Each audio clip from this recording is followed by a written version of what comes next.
2월 워크숍을 이렇게 시작하게 되어서 아주 기쁩니다. 네, 저 혼자 기쁩니다. 같이 기뻐야죠. 기쁜 표정. 네, 다들 열심히 하고 계시고요. 이렇게 들어오신 분들 환영합니다. 이름 옆에 이름기업 기수 좀 추가해 주시고요. 오늘은 우리 이름기업에 아주 귀한 분을 모셨습니다. 네, 글도 잘 쓰시고 이분은 원래 헬리콥터 정비 전문가이시고 지적재산권 전문가이시고 아이디어가 뭐 넘치는 분이시기도 합니다. 그죠? 근데 이분이 이제 이 평생 돈 버는 그 비즈니스 글쓰기의 힘이라는 책을 내셨고요. 그 책에서 굉장히 많은 그 기법들을 알려주셨어요. 그 비즈니스 글쓰기라고 해서 뭐 글을 쓰는 어떤 방법이라기보다는 본인이 각자 쓰고 있는 글을 어떻게 활용할 것인가. 어떻게 우리가 이제 콘텐츠를 다 만들고 있지 않습니까? 그럼 그 콘텐츠에 어떻게 녹여낼 것인가를 오늘 함께 뵈실 것 같습니다. 우리 남궁영호 사장님 박수로 모시겠습니다. 박수. 네. 네. 안녕하십니까. 지금 뭐 강의를 시작하는데요. 지금 평생 돈 버는 비즈니스 글쓰기 힘 그거 공유가 되고 있나요? 네, 네, 되고 네. 있습니다. 네, 그러면 강의 시작하겠습니다. 예. 평생 돈 버는 비즈니스 글쓰기의 힘. 제가 이제 비즈니스 글쓰기의 힘이라는 글쓰기 책을 써가지고 이렇게 강의를 하게 됐는데요. 네, 그러니까 많은 부분은 설명을 많이 못 드리고 기본적인 것만 음, 설명을 드리겠습니다. 제가 이렇게 글을 쓰게 된 거는 한 15년 동안을 글을 쓰게 됐습니다. 근데 그 처음에는 누가 가르쳐 주는 사람이 없어서 혼자 배우게 됐는데 이렇게 하다 보니까 결실을 맺어가지고 제대하면서 그 헬리콥터 엔진 원리, 그러니까 이런 제 전문적인 거, 제 분야적인 거, 그리고 특허 지시 해석권 평생 돈 벌기, 그래서 요거 썼고요. 그다음에 애들을 가리키면서 어떤 게 좋은가 쓰고, 그리고 제가 이렇게 하면서 글을 써오면서 2017년도에 백년문학상에 보면은 소설 부분에 입선을 했습니다. 소설 부분으로. 그리고 가장 하이라이트 부분은 2021년도에 공직문학상, 이거 공무원 공직문학상에서 동화 부분 금상, 비둘기의 꿈으로 동화 부분으로 해가지고 금상을 수상했습니다. 이게 보면은 그 2등입니다, 2등. 그래서 이제 제가 이제 어느 정도 글쓰기가 세팅이 됐구나라는 걸 알게 돼가지고 이렇게 책을 쓴 다음에 이렇게 자신감 있게 이렇게 썼습니다. 평생 돈 버는 비즈니스 쓰기. 그리고 이걸 쓰게 된 원인은 저는 이제 혼자 글을 배우는데 너무 안타까운 게 너무 많더라고요. 그래서 제가 배우면서 그 과정들 그리고 가장 뭐랄까 어떻게 말씀드려야 되나 좀 이런 거를 좀 이렇게 해줬으면 좋겠다라는 그런 부분을 많이 녹여넣습니다. 예. 다음으로 보겠습니다. 그리고 제가 이제 요거 같은 경우는 제가 이제 이렇게 이거는 제가 결혼하고 얼마 돼서 청주시 생활 쓰레기 줄이기 아이디어 공모전에 냈는데 그게 거기서 이제 그 생활 쓰레기 지금 여러분들이 쓰시는 아파트에 쓰시는 그 음식물 수거기를 제가 아이디어 내 가지고 이게 청주시에서 상을 받은 겁니다. 그래서 요거 때문에 제가 글을 써야지 뭔가가 되는구나는 걸 그때 알았어요. 그러니까 자기가 알고 있는 생각을 그냥 생각만으로 갖고 있으면 안 되고 그걸 표현을 해서 어디다가 제출을 하고 그래야지 이게 뭔가 가공이 되고 뭔가 결실이 이루어지는구나라는 걸 그때 알게 돼가지고 그때부터 독서도 많이 하고 글을 쓰게 됐습니다. 그래서 그때부터 독후감 대회라든가 이런 걸 많이 나갔죠. 예. 그래서 여러분들이 쓰고 있는 음식물 쓰레기 그거 수거기를 제가 아이디어 낸 거라고 알고 계시면 됩니다. 예. 자, 순서는 왜 지금 글쓰기인가? 그리고 비즈니스 글쓰기란 무엇인가? 글쓰기의 철학, 반드시 외워야 하는 글쓰기 기초, 글쓰기 실천 방법 이렇게 진행을 하겠습니다. 인공지능 시대에 과연 왜 글쓰기일까? 왜 여러분들이 생각을 했는데 인공지능이 지금 글도 써주고 모든 걸 다 해주는데 왜 글이 더 필요할까? 이거 고민해 보신 적 있으십니까? 저는 이제 그래서 지금 비즈니스 글쓰기에 그 앞장에다 이걸 살짝 넣어놨는데 그리고 하버드 퀴즈 상위 1%도 그걸 넣어놨습니다. 애들을 왜 글쓰기 교육을 시켜야 될까? 뭐 사람들이 새로운 시대에 돈을 더 벌려고 아니면 인공지능의 실력 강제퇴직 당하지 않기 위해 그런 이유가니까요. 근데 이제 제가 이제 결론을 내는 거는 생각 방식의 변화입니다. 예, 잘 들어보세요. 인공지능이 등장하기 전에는 자, 질문을 받습니다. 그러면은 내가 질문해서 그 답을 하기 위해서 자료를 찾고 자료를 정리하고 이것을 익힌 다음에 내가 발표를 했습니다. 근데 지금은 질문을 받고 인공지능에 묻고 인공지능의 답을 그냥 발표한다. 뭐가 없습니까? 사람이 고민하는 과정이 빠져버렸습니다. 생각하는 영역이 빠져버렸습니다. 요즘 경제성 지능 장애 아이들이 굉장히 많이 늘어났다고 그러죠. 저는 어떻게 보면 이게 스마트폰 사용으로 해서 유튜브나 애들이 그런 것 때문에 저는 그렇다고 생각을 해요. 그래서 인공지능 시대에 더 필요한 게 뭐냐면 이 글쓰기입니다. 글쓰기. 예. 이 글쓰기가 독서를 해서 사람들이 글을 쓰려고 생각을 하면 그냥 단순히 글을 쓴다고 생각을 하는데 글을 쓰기 위해서는 독서라고 해가지고 생각의 씨앗을 받고 이 생각의 씨앗으로서 질문을 받은 다음에 생각을 해서 정리를 해야 됩니다. 정리를 한 다음에 이것을 글쓰기로 뱉어내야 되는데 그 사람들이 그런 거를 생각 않고 그냥 글쓰기만 지금 초점을 두고 있거든요. 근데 독서, 생각, 글쓰기 이 사이클을 계속 돌려야 됩니다. 그래서 지금 인공지능 시대에 어떻게 보면 이 글쓰기가 사람의 생각하고 네, 사람 생각하는 힘을 키워주고 유지해주는 그래서 이 글쓰기가 반드시 저는 필요하다고 생각을 합니다. 그래서 이제 이게 요 사이클이 성장 사이클이라고 저는 생각을 하거든요. 독서, 생각, 글쓰기. 독서를 하면 독서를 얻은 거 가지고 생각을 하고 생각을 해서 글쓰기로 뱉어내고 글쓰기로 쓰다 보면 모듈라는 게 또 생겨. 그럼 또 독서를 해 생각하고 그럼 이게 어떻게 되냐? 점점 커집니다. 커지면 나중에 어떻게 되냐? 경제적 이득, 나의 성장, 뭐랄까 지금 여러분들이 하는 1인 기업 비즈니스 거기까지도 갈 수가 있다는 거죠. 여러분들이 생각을 해보세요. 그 김영환 교수님이 언젠가 이렇게 그 1인 기업이나 이게 할 때 보면 그 공을 굴려가지고 그 넣는 걸 들어가잖아요. 근데 이 독서, 생각, 글쓰기 이 사이클이 작으면 나오지를 못하는 거예요. 근데 독서, 생각, 글쓰기 이게 생각의 크기를 성장 사이클, 생각의 크기를 크게 넓혀주거든요. 그러면은 거기에 빠지지 않고 내가 굴러갈 수 있는 힘이 생기는 거죠. 그래서 저는 요 독서, 생각, 글쓰기를 뭐랄까 성장 사이클이라고 저는 정의를 내립니다. 그래서 이게 왜 중요하냐? 하버드에서는 이미 듣기, 말하기, 읽기, 쓰기 교육으로 리더를 만들어내고 있었습니다. 이 교육으로 계속하고 있었거든요. 하버드에서는 그 전공 수업과 이 듣기, 말하기, 읽기, 쓰기 수업, 특히 글쓰기 수업을 전공 수업과 같은 시간을 주고 있습니다. 그래서 이렇게 듣기, 말하기, 읽기, 쓰기가 사람의 성장 사이클, 그리고 리더로서 가장 기본 지식이기 때문에 이렇게 글쓰기 교육을 많이 하고 있습니다. 요거는 제가 이제 하버드 키즈 상위 1%의 교육에서 이런 아이들 독서하고 글쓰기 하는 건데 제가 말씀을 드리고 싶은 거는 하버드에서는 세계적인 1위 대학인 하버드에서 뭐냐? 글쓰기를 가장 중요한다. 그 이유는 독서, 생각, 글쓰기, 생각의 힘을 키워주기 위해서다. 그러니까 우리가 어떻게 보면 글쓰기를 통해서 생각의 힘을 키워야 된다. 또 한 가지 제가 이제 간단하게 만든 거는 이제 우리가 좀 약하게 콘텐츠, 그러니까 인공지능이 왜 글쓰기가 필요하냐면 지금 시대는 콘텐츠가 굉장히 많이 필요한 시대입니다. 근데 콘텐츠 시작은 작은 한 줄부터입니다. 그리고 그 콘텐츠를 어떻게 적용하는 전략적 판단을 내가 해야 됩니다. 자, 전에는 10명이나 9명이 모여가지고 아이디어를 짰죠. 아이디어를 짜면은 뭐랄까, 사장이 판단을 했습니다. 근데 지금은 요 과정이 다 삭제가 돼버렸죠. 그래서 어떻게 됩니까? 애프터. 지금은 챗GPT한테 내가 이런 광고를 할 거야. 아이디어 문구 10가지만 만들어줘. 하면 쫙 만들어 나옵니다. 근데 그거를 옳은지 그른지 이것을 어떻게 적용해야 되는지는 내가 판단하고 내가 책임을 져야 됩니다. 네. 그래서 지금 시대에 어떻게 보면 글쓰기인 게 더 필요하다는 거죠. 제가 안타까운 게 뭐냐면 간혹가다 이런 기업 하시는 분들이 있는데 그분한테 얘기를 하다 보면 그런 뭐랄까 이런 콘텐츠 제목을 잘 못 짓는 경우가 많으시더라고요. 그래서 제가 야 저분은 좀 뭐랄까 그런 고민 이 아까 말한 그 사이클 독서도 하고 생각도 하고 이걸 뱉어내는 과정을 해서 이런 걸 좀 키웠어야 되는데 그러니까 그런 같은 상황을 봤을 때 어떤 그 문구를 그 도출하는 게 조금 약하시더라고요. 그래서 내가 그런 걸 느꼈습니다.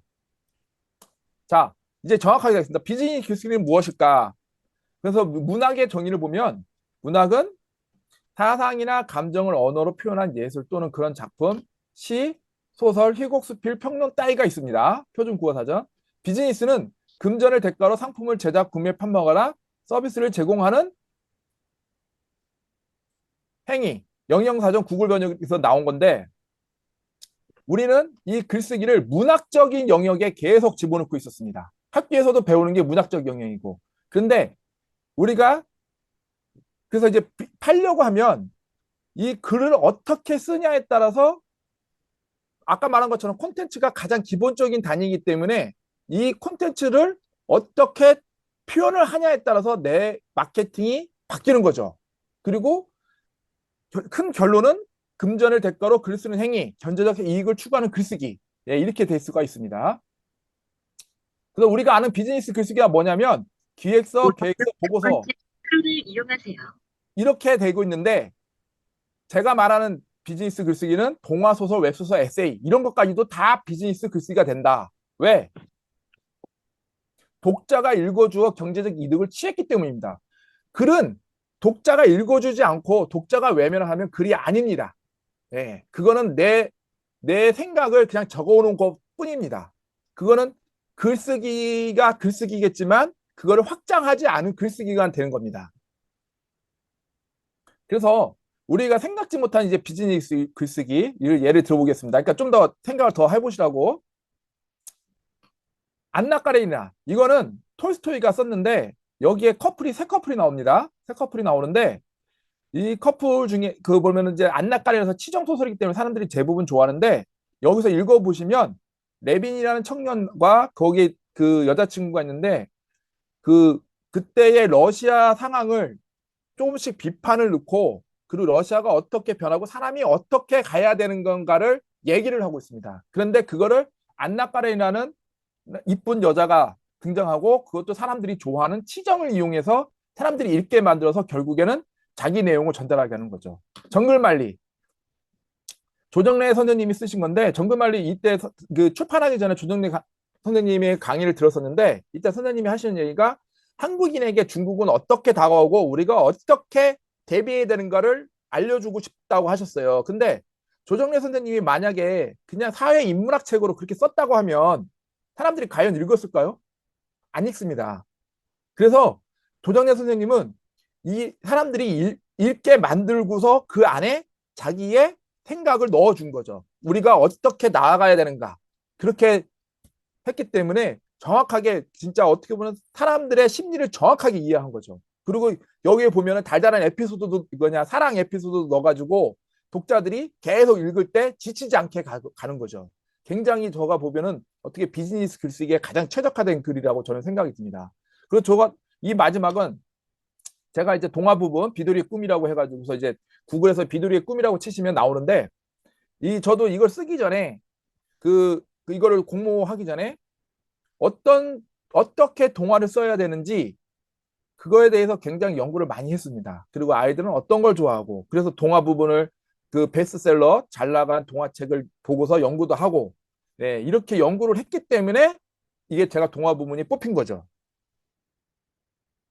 그래서 비즈니스 글쓰기는 어떻게 했습니다. 비즈니스 글쓰기는 독자의 철저히 분석하여 독자가 읽을 수밖에 없게 만드는 것이다. 어떻게 쓰냐? 독자의 철저히 분석. 남자냐, 여자냐, 나이는, 종교는, 아이는 있느냐, 없느냐.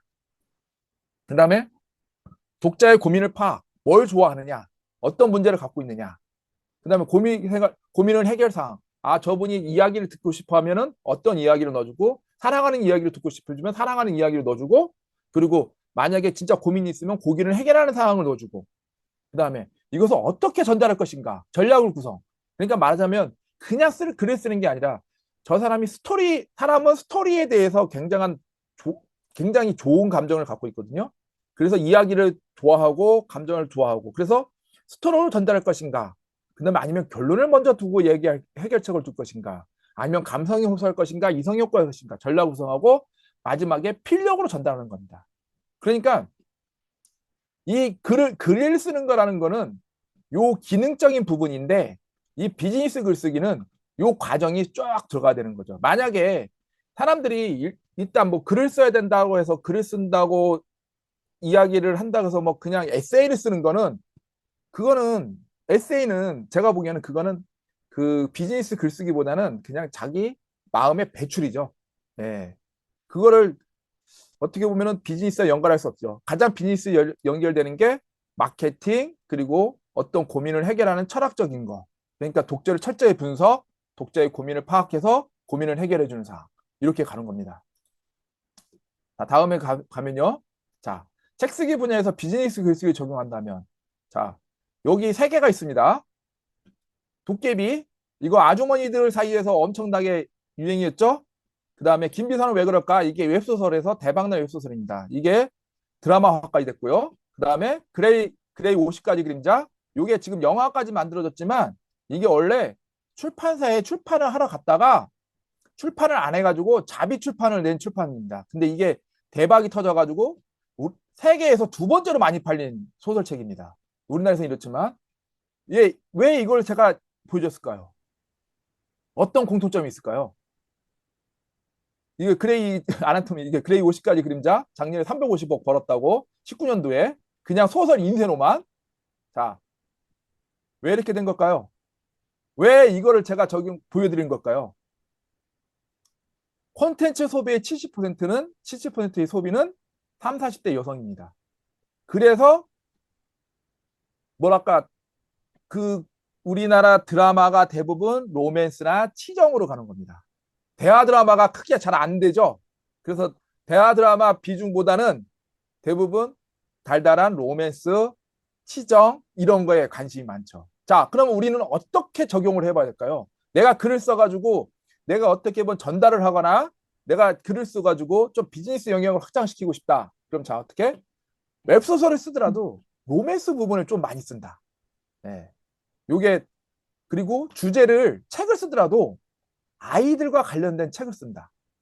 그리고 책을 쓰는데 여성들이 좋아하는 주제, 다이어트, 연애. 그러니까 약간 내가 갖고 있는 주제를 약간 여성들이 좋아하는 그런 쪽으로 트는 거죠. 3, 40대 여성들이 좋아할 만한. 예. 그렇게 해서 전략적으로 들어가는 거죠. 같은 책을 쓰더라도. 그래서 제가 책을 쓴 게 하버드 퀴즈 상위 1%라고 해서 아이들 독서법을 쓴 게 요것 때문인 겁니다. 예. 주제를 아이들과 관련된 책을 쓰라.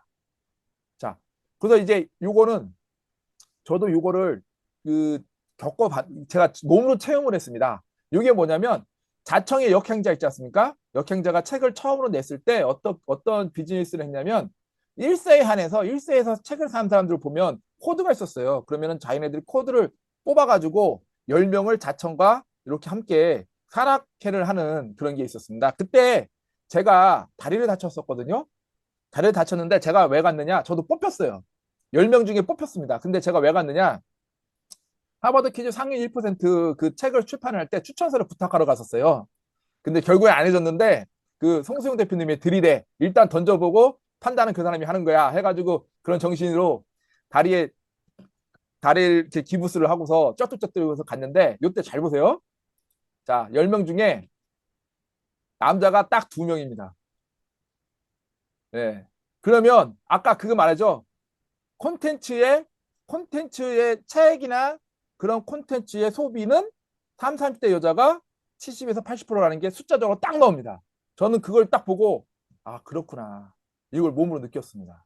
그래서 제가 웹소설을 공부를 했는데 로맨스를 써야 되나 하고 상당한 고민을 지금 많이 하고 있는 중입니다.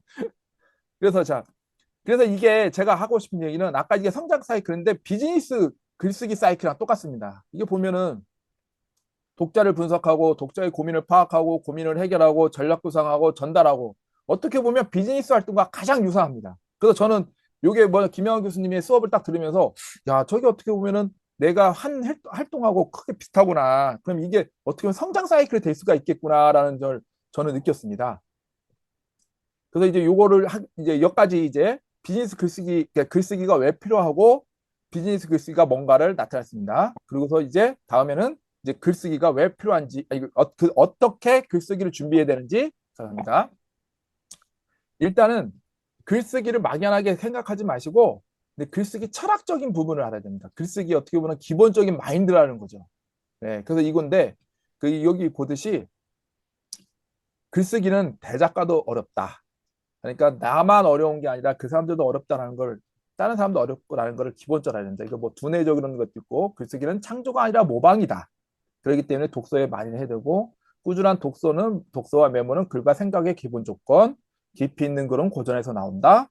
통찰을 위해 걷고 또 걸어라. 질문으로 생각을 키워라. 비판은 다른 시각과 깊이 있는 글은 요것만 외우면 요것만은 이렇게 생각을 이렇게 깊이 갖고 계시면서 제가 글을 업데이트 그레이드 업을 하는 방법 이게 기본입니다. 이게 없으면 내 글 실력이 잘 늘지가 않죠. 자, 그 하나하나씩 하겠습니다. 예, 글쓰기는 대답과 어렵다. 뇌는 게으른 행동을 하게 설계되었습니다. 진화가 그렇게 되었습니다. 왜? 열량을 많이 소모하니까. 열량을 많이 소모하면 생존을 할 수가 없었습니다. 그리고 예측 불가능한 행동은 생존율을 낮춘다. 왜? 옛날 원시 시대 때 내가 맨날 하는 행동 말고 길이 아닌 길로 가면 그때는 잡아먹히거나 독에 가거나 죽잖아요. 그러니까 뇌는 게으른 행동을 하게 했어요. 그러니까 열량을 많이 소모하는 이 글을 안 쓰게 돼 있어요. 그리고 아까 말한 것처럼 글은 어떻게 써나갈지 몰라요. 창조를 해야 됩니다. 그러니까 이렇게 막 예측이 안 돼요. 그러니까 가장 내가 싫어하는 행동이에요. 그러니까 어떻게 하라? 뇌를 급습하라. 그냥 앉아서 써. 앉아서 한 줄 써. 네. 수준 나는 글 쓴다고 고민하지 마라.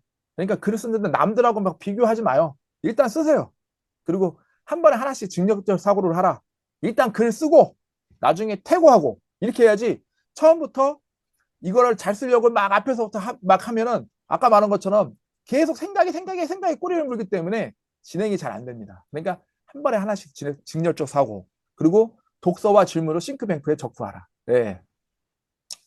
그러니까 이게 쓸거리가 많아야지 쓰고 싶어지거든요. 근데 쓸거리가 없으면 써줄 게 없어요. 그러니까 독서를 많이 하면 질문이 생기죠. 질문하고 해답이 생기죠. 또 해답에 대해서 또 질문이 계속 꼬리가 연계돼요. 그러면은 그거를 싱크뱅크에 저장했다가 그걸 뱉어내는 겁니다. 그러면은 그래서 원래 그냥 작가들이 책을 많이 읽는 거 아시죠? 네, 다 그런 겁니다. 강풀이라는 사람도 원래 소설책을 예전에 하루에 한 권씩 읽었다고 하더라고요. 그러니까 그 사람은 딱 옆구리 누르면 이야기가 하나씩 나오는 겁니다. 네. 자, 글쓰기는 창조가 아니라 모방이다. 글쓰기는 큐레이션이다. 큐레이션이 뭐냐면 나열하는 거거든요. 이렇게. 그런데 어떡하냐? 글쓰기 잘 쓰는 사람들 보면 그 이지성 작가도 보면 그 여러 가지 책을 그 편집을 해서 편집이라는 게 아니라 인용을 해서 자기만의 하나의 독특한 그런 철학을 내세우거든요. 그러니까 그 어떻게 말씀드려야 되나 이게 남들 쓸 거를 인용이라는 게 있어요. 남들이 내가 책을 읽으면 그 책에 있는 내용을 하나하나씩 정리해서 그거를 책으로 만드는 겁니다. 네. 이거 써놓을 때는 쉬웠는데 써놓고 보니까 설명이 어렵네요. 그리고 꾸준한 독서와 메모는 글과 생각의 기본 조건이다. 글 쓰는 사람에게 독서는 선택이 아니라 필수다. 그래서 왜 독서를 해야 되는가? 체계적인 자료를 얻을 수 있고 어휘력이 좋아지고 생각이 떠오르고 좋은 글이 어떤 글인지 알게 된다. 그래서 좋은 글이 어떤 글인지 알게 된다라는 걸 제가 이제 보면은 글을 쓰고 싶다고 해서 글을 가르쳐 달라는 사람이 간혹 있어요. 그러면 제가 고전 얇은 걸 읽어보라고 얘기를 해요. 왜? 고전이 생각을 많이 하게 하면서 좋은 글이거든요. 조지 오웰이라든가 그 동물농장 이런 거 글 엄청 좋습니다. 내용도 생각도 좋지만 글도 필력도 엄청 노인과 바다 같은 거 그런 거 한번 읽어보라고 제가 얘기를 해요. 그러면은 자기 필력이 확 올라갑니다. 네. 그런 얇은 책이라 여러 번 읽어야고요. 그리고 그 메모를 습관화해야 됩니다. 그리고 메모를 스쳐져가는 생각을 자꾸 적어야 됩니다. 그 김영환 교수님이 잘 쓰시는 방법이 카페잖아요. 그다음에 생각이 날 때마다 카페에다가 이렇게 적는 거, 제목을 적는 거. 예, 그게 굉장히 좋습니다. 그런 습관. 그리고 깊이 있는 글은 고전에서 나온다. 그래서 고전을 읽는 게 가장 좋습니다. 그래서 왜? 고전은 인생과 세계에 관한 탐구고 강한 울림을 주고 작품의 생성심에 상관없다. 예. 그래서 이 고전은 아까 말씀드린 뭐 옛날에 나왔던 책이 고전이라 됐었는데 그러니까 딱 정의는 인생과 세계에 대한 탐구로 강한 울림을 주면 그게 고전이다. 그래서 현대 고전은 청균세도 됩니다. 청균세도 현대 고전이라죠. 그 다음에 이기적인 유전자 같은 거 그런 거는 현대 고전이지 않습니까? 예. 그래서 고전을 읽으면 좋은데 고전을 읽고 이렇게 나는 누구인가 생각하고 다른 사람과 나의 관계는 무엇인가? 삶의 의미는 무엇인가? 이렇게 질문을 하라는 거죠. 그 다음에 읽는 방법 여기서 제일 중요합니다. 고전은 신곡, 바우스, 순수이습, 맹자, 한비자 이런 거 어려운 거 억지로 읽지 마십시오. 네, 굉장히 뭐랄까 우리나라 고전 읽기에 보면 잘못된 거죠. 왜냐하면 고전이라는 게 동화도 고전이에요. 백설공주, 그 다음에 뭐 신데렐라 이런 것도 다 옛날의 삶에 그 당시의 삶에 대해서 우리가 읽어보고 그 다음에 가장 그게 뭐예요? 그 그러면 신데렐라면은 아 저렇게 그 뭐랄까 하면 안 되겠구나라는 걸 배우지 않습니까? 그래서 쉬운 것부터 읽고 싶죠. 쉬운 것부터. 그러니까 얇은 책. 그러니까 말하자면 아까 안나 카레리나 같은 것도 두껍지만 굉장히 재밌습니다. 동물농장 같은 건 얇고요. 그다음에 톨스토이의 사람은 무엇으로 사는가 굉장히 얇습니다. 그런 거 그런 거 읽으십시오. 재미없는 고전을 읽지 마십시오. 제가 말하고 싶은 게 그겁니다. 저도 그래서 옛날에 이런 거를 못 배워가지고 진짜 어려운 거 꾸역꾸역 읽었는데 남는 게 크게 없더라고요. 근데 그래서 제가 믿음사 책을 250권 중에 지금 150권 읽었는데 그때 앞에서부터 막 읽으니까 꾸역꾸역 읽으니까 재미가 없었는데 나중에는 재밌는 것부터 읽자. 그래서 재밌는 걸 찾아서 읽으니까 읽어지는 거예요. 예. 그래서 내가 고전을 잘못 읽고 있었구나. 그리고 사람들이 지금은 시간이 없어요. 시간도 없고 할 것도 많아요. 그리고 얇은 고전도 굉장히 많습니다. 그리고 사람들이 순수인성 비판, 뭐 파우스트 이런 거 들고 다니면 굉장히 자랑하고 다니죠. 안 읽었어요. 끝까지 읽은 사람 제가 못 봤습니다. 예. 하여튼 이렇게 읽으세요. 그러니까 남들 고전 읽으라 하니까 뭐 두꺼운 고전, 옛날 거 이런 거 읽지 마십시오. 예. 그다음에 산책을 많이 하십시오. 산책을. 칸트는 산책을 많이 했거든요. 철학자들 산책을 많이 하면서 그래서 산책을 많이 하거든요. 산책을 하면 이 허벅지에서 근육이 펌핑이 돼가지고 머리가 맑아진답니다. 네, 그래서 이거는 제 책을 보면 비즈니스 글쓰기 힘의 책에 보면 요 내용이 나와요. 그러니까 내가 무슨 뭐랄까 힘든 게 있다. 그러면 이렇게 걷고 내 상태를 변화시키고 그렇게 하면서 그 다른 에너지를 받으면 이렇게 생각이 이렇게 막 물씬물씬 나는 경우가 많은 겁니다. 네. 그래서 제가 비즈니스 글쓰기의 힘을 쓸 때 어느 이렇게 챕터를 쓸 때 목차를 쓸 때 잘 안 써지면 산책을 나갔습니다. 산책을 나가서 하다가 보면 이렇게 하는구나 라는 아이디어가 딱 떠오르더라고요. 네, 그때 이제 메모를 싹 해가지고 와가지고 열심히 쳐가지고 작성을 했습니다. 네. 그러면 안 되면 당장 나가십시오. 네. 질문으로 생각을 키워라. 우리나라에서 가장 문제가 점이 뭐냐면 질문을 못하는 겁니다. 그러니까 우리나라 교육의 가장 큰 문제점이 이겁니다. 네, 질문이 없어요. 질문이 없다는 건 내 생각이 없다는 거예요. 네. 그러니까 사람이 글을 못 쓰면 선생님 저는 글을 못 써요. 보면 독서도 안 하시는 분이에요. 그리고 질문도 없고 자기 생각이 없어요. 근데 그런데도 그 글을 잘 쓰시는 분이 있긴 있어요. 독서를 안 하더라도 그분은 굉장히 자기 생각이 많고 남한테 이야기할 거리도 많고 그러신 분들이에요. 네. 그러신 분들은 글 쓸 게 많아요. 그러니까 질문력이 곧 글쓰기 실력입니다. 네. 글 쓸 때 반드시 질문하자. 무엇에 관해 쓰지? 왜 쓰지? 어떻게 쓰지? 이 세 가지. 네. 그리고 대부분 성현들, 예수님, 시타르타, 뭐 공자, 맹자 이런 분들 다 스스로 자기 질문을 많이 했죠. 질문이 굉장히 많았던 분들이에요. 예. 그러면서 깨달음을 얻으신 분들이에요. 그러니까 아까 말한 것처럼 다 이어지죠. 고전을 읽고 책을 읽고 그래서 질문을 만들어서 생각을 키워라. 예. 비판. 예. 사람들이 비판과 우리나라에서 이게 진짜 교육에서 착착 잘못된 건데 비판과 비난을 구분을 못합니다. 예. 비판은 논리가 들어가는 거예요. 근거가 들어가고 비난은 그냥 무개념으로 그냥 책 잡아서 결점을 잡아서 잘못을 잡아서 그냥 말하는 거예요. 근데 사람들이 비판을 비판을 하는 건지 비난을 하는 건지 자기가 이걸 모르니까 구분도 못하고 자꾸 그렇습니다. 근데 이 비판하는 힘을 키워야 되거든요. 논리적으로. 아까 말한 것처럼 질문을 했어요. 근데 내가 그거를 논리적으로 맞춰 나가야 되는데 논리적으로 맞춰 나가지 못하는 거예요. 그러면 비난이 되어버리는 거죠. 예. 그러면 논리적으로 맞춰 나가다 보면 또 다른 책을 읽게 되고 다른 사람한테 묻게 되고 내가 글을 써서 정리를 해보고 예. 이게 크리티컬 싱킹이라 해가지고 미국에서는 굉장히 이 비판하는 실력을 그 뭐랄까 그 책 쓰는 아니 글 쓰는데도 요 비판력 이걸 굉장히 많이 키워주려고 노력을 많이 합니다. 예. 그리고 아까 여기 맞죠? 제가 하고 싶은 말이 남들과 같은 시각으로 글을 쓰고 그러면은 사람들이 안 봐요. 다른 시각, 다른 논리를 펴가면서 비유한다면 다르게 보죠. 근데 같은 논리를 펴가면서 그냥 아무런 논리도 없고 그냥 그렇게 해서 쓴다고 하면 누가 이 글을 믿겠습니까? 얘 엉뚱한 소리 한다고 그러죠. 그럼 책 앞에 딱 읽어보고 그냥 덮어버리죠. 예. 그리고 요거는 반드시 외워야 하는 글쓰기. 요거는 이제 제가 저한테 이제 뭐냐 그 무슨 뭐 글쓰기 대회 나간다고 하시는 분들한테 한다고 하면 제가 딱 가르쳐 주는 겁니다. 예, 짧은 시간에. 요것만 사진을 찍어 놓고 갖고 계셔도 그 실력 절반은 증가합니다. 예. 50%는 증가한다고 해서 무조건 단문으로 써라. 그래서 간결하게 써라. 그리고 그래서 그러므로 하지만 같은 불필요한 적사는 쓰지 않는다. 일단 빼십시오. 그리고 수동태는 쓰지 않는다. 절대 피해야 한다. 단어 중복을 피하라. 예. 그리고 을를이가를 생략할 수 있으면 생략하라. 그리고 매우 아주 예쁜 가장 등 형용사와 부사는 사용하지 마라. 아니면 구체적으로 써라. 이런 거 쓰지 마시고 매우면 얼마만큼 예뻤다. 예. 가장이면 뭐뭐 중에 최고다. 이렇게 쓰라는 거죠.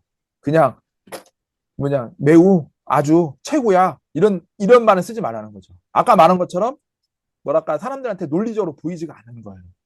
주어와 서술어는 책으로 가깝게 붙여라. 이거는 이제 제 책을 봐서 이제 설명이 좀 긴데 그 긴 문장에서 어떻게 문장인데 사람들은 누가 했다는 것만 기록을 하지 아주 그러니까 뭐랄까 그 다섯 명의 여자 중에 제일 이쁜 여자가 문을 열었다. 이렇게 되는데 여자가 문을 열었다는 것만 기억을 대부분 하지 앞에는 기억을 못 하거든요. 그러니까 대부분 주어와 서술어는 가깝게 붙여야 됩니다. 예. 그리고 어려운 한자어는 쓰지 마라. 전문 용어는 풀어서 쓰거나 사용하지 않는다. 이게 기본입니다.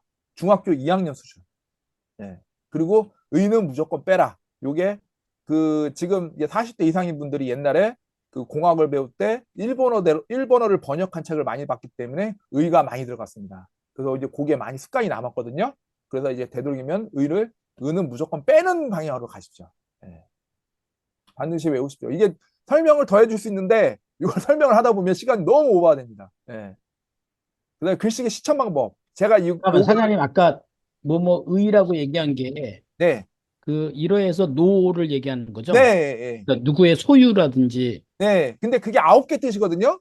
그래서 음, 이제 그 일본어를 번역을 하다 보면 계속 들어가게 되거든요. 근데 음, 그걸 직독직해를 한 책들이 옛날에 많았습니다. 음. 네. 그러니까 예를 들어서 우리 집을 얘기할 때 나의 집이라는 의를 얘기하시는 거죠. 예. 그 의를 빼라고. 네. 아니 그러니까 되도록이면 뺄 수 있으면 빼라. 네. 할 음. 수 없이 들어가는 것도 있는데 습관적으로 넣는 사람들도 너무 많습니다. 네. 그러니까 자, 이제 한 말씀에 네. 여쭤봐도 될까요? 네, 말씀하십시오. 그 의를 빼라는 거 혹시 나도 이렇게 글 쓰다가 보면 이게 걸리는데 나의 집, 우리 집이 문에 할 때 나의 집의 문 이런 걸 이렇게 중복되는 의를 좀 빼라는 소릴까요? 네. 예를 들면 나의 집의 문. 나의 집이 아니라 우리 집, 내 집. 이렇게 짧게. 그러니까 의가 의가 두 개가 들어가지 예, 말고. 예, 예. 그러니까 어. 되도록이면 하나씩 빼보세요. 음. 그러니까 습관적으로 그러니까 다 글을 쓰신 다음에 의가 있으면 의를 한번 빼볼까 하고 빼보세요. 예. 그래서 말이 되면 넘어가 보세요. 왜냐하면 근데 그게 습관이 되면 나중에 맞아요. 빼면 이상해. 근데 빼면 나중에 말이 돼요. 예. 아까 말한 게 을르리가 이것도 마찬가지입니다. 이것도 그거 좀 설명해 주세요. 을르리가를 왜 생각? 아, 그게 지금 잠깐만요. 이게 그러면 설명이 길어지는데 얘만 들어주세요. 얘만. 얘만. 아, 지금 이게 갑자기 설명하니까 이러는데 그러니까 우리를 약간 근데 이게 지금 설명이 하니까 나중에 해주세요. 그럼. 네, 그러니까 이게 비즈니스 글쓰기의 힘 거기에다가 제가 많이 넣었는데 네. 이게 그러니까 제가 이제 안서버릇 하다 보니까 이제 써야 되는 걸 이제 표현해야 되니까 이제 안 찾아지는 겁니다. 그러니까 이제 아마 을르 이가가 많이 들어가면 간결성이 빠지거든요. 그러니까 네, 간결해지기 위해서 그런 조사를 빼라 그 얘기죠. 네. 맞아요. 그리고 안 들어가도 말이 돼요.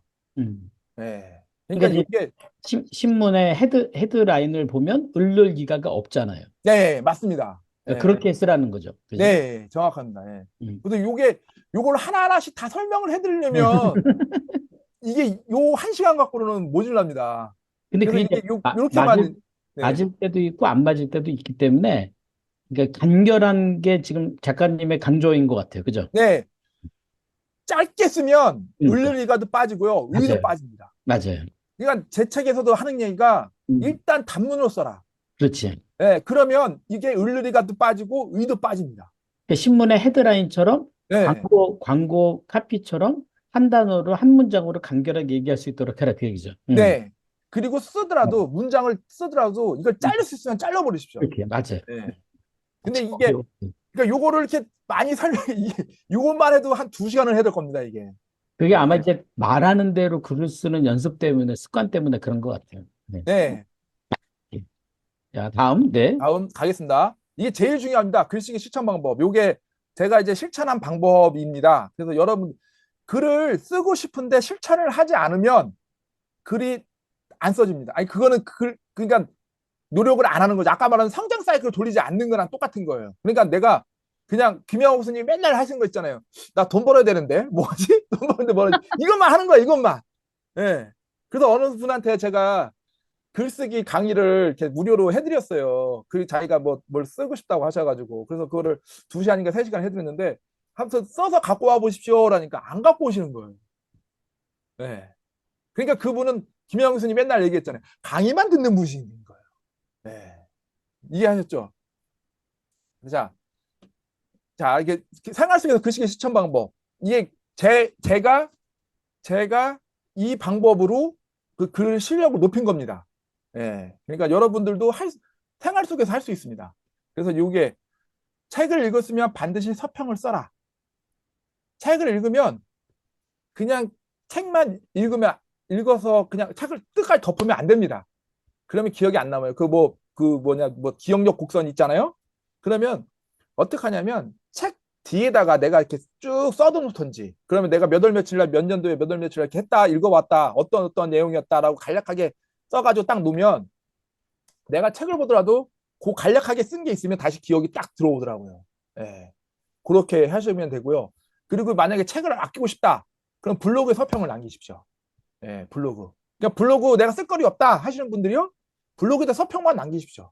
예. 그럼 이게 나중에 내가 열심히 했다. 나중에 1인 기업할 때 내가 열심히 이렇게 노력을 한 사람이라는 그 증거가 됩니다. 예. 그리고 아이들, 그 워킹맘이신 분들은 아이들과 이렇게 글쓰기 대회를 준비해 오세요. 예. 그 제 책을 사서 딱 보시면 거기 그 독후감하고 이렇게 하는 방법도 있고 하버드 퀴즈 상위 1%에 보면 애들 지도하는 방법까지 나오거든요. 그러면은 아이들과 함께 글쓰기 대회를 준비하면 아이들하고 같이 큽니다.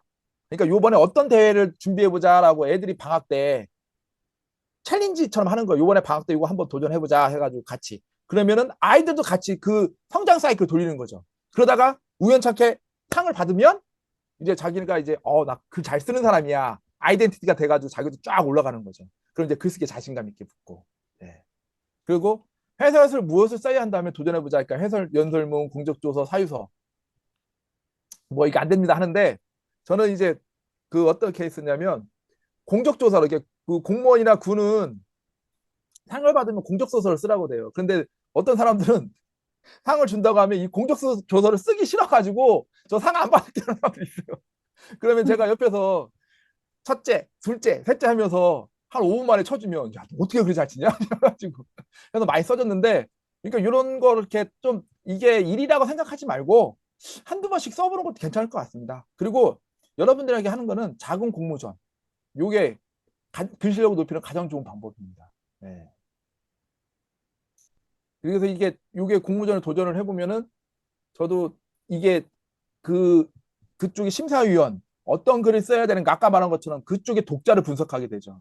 그리고서는 그 연구를 하게 되고 글을 써서 그렇게 해서 그 사이클을 계속 도는 거죠. 6개월, 3개월 단위로. 그렇게 하면은 글 실력이 확 늡니다. 자, 서평 쓰는 법 가르쳐 드릴게요. 자, 맨 처음에 책을 읽게 된 동기, 저자 책에 관한 내용, 내용 요약, 책이 알게 된 내용과 깨달은 점, 책에 대한 내용, 이 책이 나에게 미친 영향. 네. 요거를 한 줄씩 써보는 거예요. 네. 그래서 나중에 여기다 살을 붙이면 됩니다. 그러면 서평이 더 되는 거죠. 네. 여기 있잖아요. 각 부분에 한 줄 또는 두 줄로 쓸 내용 적어보고 나중에 연이어 쓰고 독후감 쓸 때는 새롭게 알게 된 내용과 깨달아진 책의 내 생각을 여러 개로 써서 풍부하게 한다. 네. 요걸로 갖다가 독후감 써셔도 됩니다. 아이들 지도할 때는 먼저 엄마와 함께 구술로 하게 합니다. 이렇게 네가 책을 읽게 된 동기가 뭐야? 그럼 아이가 얘기하죠. 그럼 그거 써봐. 그다음에 저자는 누구? 책에 관한 내용은 어때? 하고 내용을 요약해봐 하면 어떠어떤 내용이야? 그 내용을 하면 그거 써봐.